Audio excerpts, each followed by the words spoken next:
Hey guys, what is up? My name is Katie and I'm a registered dietitian. Today I have an exciting topic for you. We are going to talk about how to develop a taste for healthier food. And I know that this is something that we probably all struggle with. I know I have a sweet tooth and a lot of times I wish that I preferred veggies more than I did. I have learned over time to kind of develop a taste for certain things and certain foods that I didn't like when I was younger. So I hope that some of the tips that I share with you today will be helpful and I hope you learn a thing or two. So have you ever felt like you were stuck with the taste buds that you grew up with as a kid, or that you just had a sweet tooth and that was it? Like, there's no fighting it, there's nothing you can do about it? Well, then this video is for you and I hope you keep watching. We have thousands of taste buds on our tongue and we actually develop new taste buds or grow new ones because they do shed off every 10 to 12 days. There are 5 distinct flavors that we taste: sweet, sour, bitter, salty, and umami. And umami, if you haven't heard of it, is a flavor that's associated with meats and cheeses. It's a savory flavor. So that's a little of a background about what different flavors that we taste. Here's a little history on us at a primal level. Sweet and rich foods tend to be foods that are higher in calories and higher in fat and sugar, and these are foods that we are primed to enjoy because back in the day when we were concerned when we would have our next meal, this was a big thing because we knew that our bodies were telling us back then that we needed to hunt for food or else we would starve. But today that is not as much of an issue. At least for the majority of us, it is a problem. In some areas, for the most part, we have food available to us. And so when we have these cravings, that's what causes us to overeat, or just these primal instincts that we have in us. So again, with kind of things in a primal sense, we are wired to enjoy rich foods and high sugar foods because they supply us more calories. We are also primed to kind of not enjoy bitter foods quite so much. The reason for that, again, from a primal standpoint, is that bitter foods were once associated with a presence of a toxin. From that kind of outlook on it, we were a little bit skeptical of having foods that had a bitter taste for concern of our survival and our life. So fast forward to today, we don't have that problem anymore. We have, of course, foods that are poisonous to us, but we also have foods that are good for us that have a bitter flavor and that are very, very nutrient dense. So for example, grapefruit, broccoli, Brussels sprouts, coffee, tea, and beer, those are all things that have a bitter flavor to them, but they're not poisonous to us. I guess you can argue for the alcohol one, but they are not technically poisonous to us. They have lots of nutrients in them, but they are bitter. And if you look back on it, can you think of a time where you once hated a food and then over time you actually developed a strong taste for it and you love the food now? I can think of several foods. So when I was younger, I hated olives, I hated mushrooms, and I also hated coffee. I don't love mushrooms now, but I have a taste for them. I can eat them. I love olive, and tea and coffee were something that as a kid I just hated. I thought they were disgusting, and today I just love them. But it took a little bit of developing a taste for them for me to like them and for me to actually crave those things. Same with veggies. I, didn't have a ton of veggies as a kid, but then as time progressed, the more veggies that I ate, the more that I actually crave. So sorry for the long intro there, but I just wanted to give a little background as to why we crave these foods and to let you know that you're human. You have a primal urge in you that wants you to have high calorie foods, and that's okay. But I also want to give you hope that you can learn to like healthier foods and more nutrient dense foods and lower calorie foods so you can mix them with the higher calorie foods. We all are going to have a variety of foods in our diet, and I don't want you to just have low calorie foods, but of course vegetables and coffee and different things like that have so many good things about them. I don't want you to exclude these from your diet either. So the first tip that I have for you is to pair a new food or a bitter food with a food that you already enjoy. The reason for this is more of like a psychological thing, and it's positive association. When we have something that we already enjoy and we pair it with something new, we're automatically having a positive mindset on that thing because it's familiar, or at least part of it is familiar. And so when we have that familiar thing and that thing that we like,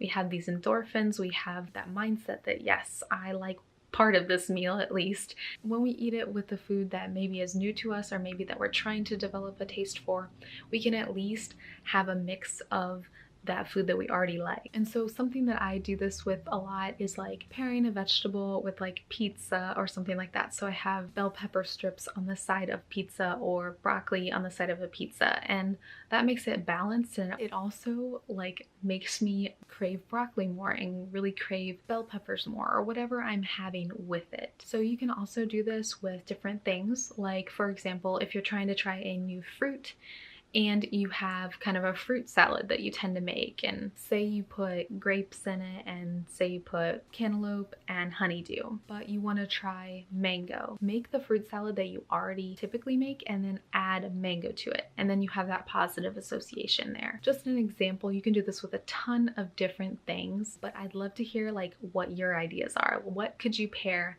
that you already like to something that you maybe want to like or haven't tried before?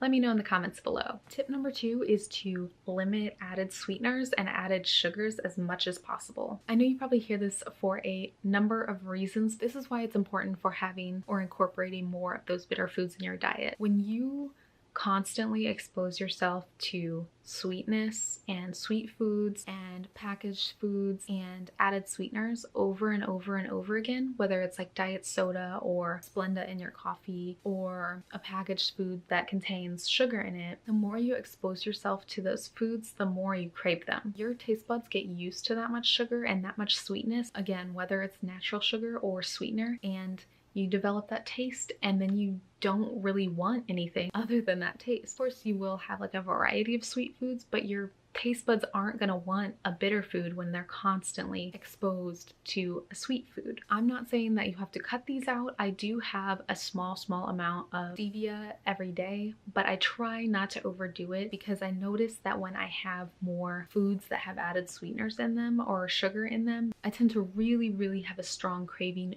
for sweets. Keep this in mind and try to maybe cut back by half of the amount that you have if you feel like you do have a lot of sweeteners in your day. These can be in like yogurts, flavored milks, candy bars, or protein bars. Added sweeteners are kind of everywhere, so just look on the label and make sure that you're not having an excessive amount every day. Kind of going along with that tip, have more whole foods. Again, our diets tend to be higher in packaged foods than whole foods. Try to flip that. I don't think that you should cut out packaged foods completely either. I think they're perfectly fine to have here and there, but you know, there is a variety of packaged foods too. So just focus on the wholer ingredient packaged foods, like with whole wheat flour if you have something with flour in it, or focus on something like a Larabar is technically a packaged food, but is like a healthier version of a packaged food, or something like whole grain crackers, again, packaged food, but it's not necessarily terrible for us. Over time, our taste buds get used to a certain flavor or a certain type of food, and the more you have it, the more you crave it. My 4th tip is to try foods in different ways. So you may not like broccoli raw, but you might like it steamed or grilled or roasted in the oven. You can try foods so many different ways. I encourage you to kind of play around with it.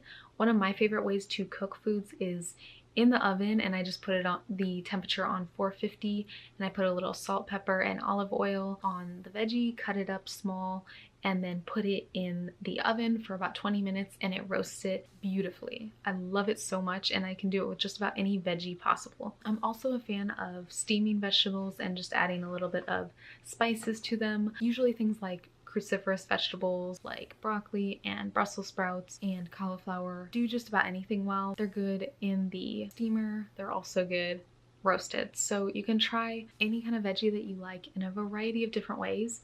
And I know some people might disagree, but honestly, I think if you have a very tiny amount of like something like ranch or hummus and stuff like that, I don't think that's a bad thing to include. I think that kind of goes with the positive association thing. I think that if you like ranch and you don't like veggies and you want to try veggies, then having a tiny bit of ranch and veggies is not a bad thing. Of course, I don't want you to douse your food in ranch, but just another idea to get more veggies in there, because the more the better. You can completely change how a veggie tastes depending on how you prep it. So definitely try in-season produce, try cooking it in different ways, try having it raw, just try whatever way you prefer. Tip number 5, and this is my last tip, is to make slow transitions. Don't try to do it all at once. It can be overwhelming to try new foods, so try one new food a week. You don't have to try 6 different foods in 1 week and then overwhelm yourself and then give up and say, I'm never gonna like veggies ever again. Try one at a time, and it doesn't matter, you know, what it is, just branch out. Our taste buds turn over about every 10 days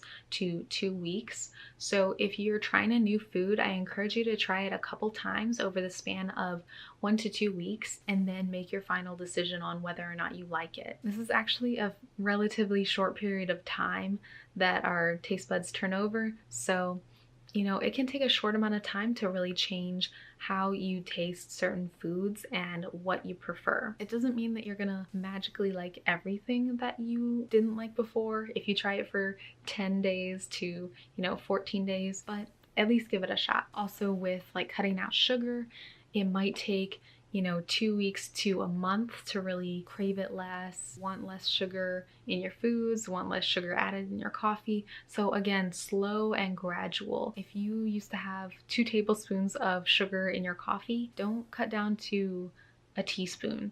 Cut down to a tablespoon and then cut down to half a tablespoon and see what's the lowest amount you can have while still enjoying it. Nutrition question of the day. What food did you once hate that you now love? I would love to hear in the comments below because as I told you, I have made a lot of taste bud changes over time, and I know that this is probably a very normal thing for you guys as well, and I'd love to hear what food that you now love that you hated once. Comment if you want to try a certain food. You know, I'd love for you to try things, and I know it's so intimidating, but it can be fun actually. Just think of it as an experiment and think of it as something that's exciting and new, and then, you know, if you hate it, you never have to try it again if that's something you hate. I thought this was a fun topic because I know everyone wants to crave healthier foods over, you know, more unhealthy varieties of foods, but our taste buds seem to work against us sometimes. I hope you learned a thing or two. Thank you so much for watching, and I'll see you in the next video. Bye guys.